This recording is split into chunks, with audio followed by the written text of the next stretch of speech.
Salam, hər vaxtınız xeyir olsun kanalımın izləyiciləri. Bugün mən sizinlə bulku xəmiri hazırlayacağım. Burada gördüyünüz kimi bir stakan qatığımız, xamanız varsa xamada istifadə edə bilərsiniz. Məndə xama olmadığı üçün qatıqdan istifadə etdim. Bir stakan duru yağımız, 3 yumurtamız, burada portağal rəngimiz var. İstəsəniz sarı kökdən də istifadə edə bilərsiniz. Burada qabartma tozumuz, çay sodamız, duzumuz, kərə yağımız, unumuz. İndi başlayaq. Unumuzu yağdan ovaq, uma çalına gətirincə. Qabımızın içərisinə unumuzu əlavə edək.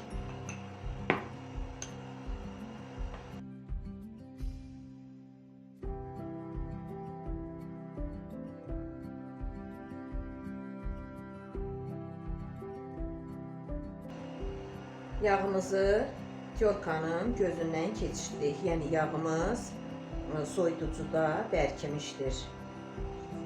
İndi bunun içərisinə duru yağımızı da əlavə edək.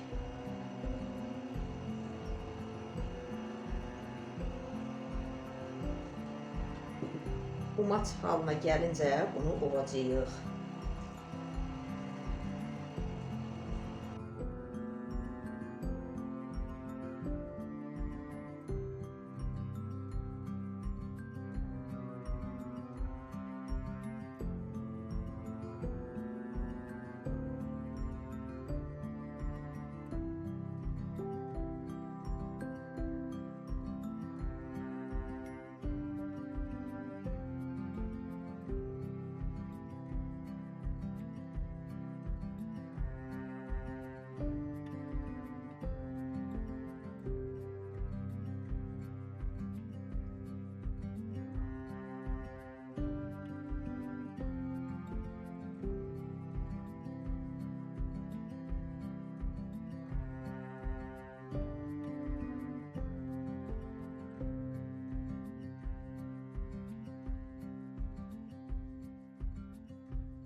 Belə bir yumuşaq xəmir alındı.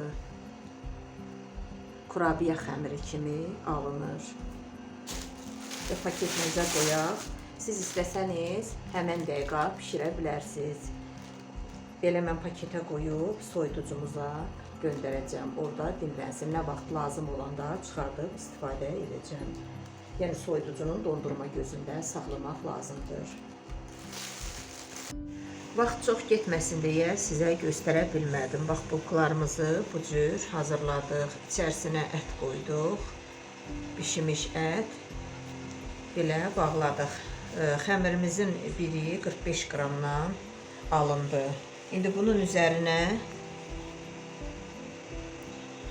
üzərinə yumurta, portağal rəngi qarışımı yağlayaq.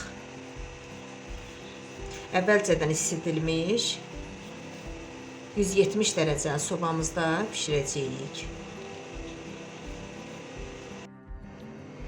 Artıq bulkularımız hazırdır. Çox gözəl, möhtəşəm alınıb. Budur belə. Ağızda oxalanan qoyurğa kimi bulkular alındı. Hələ qaynardır. Çox sağ olun dinlədiyiniz üçün və mənə abunə olub dəstək olmağı da unutmayın. Siz də mənim kimi bu cür bulkular hazırlayın. Mənim reseptimlə çox gözəl alınır.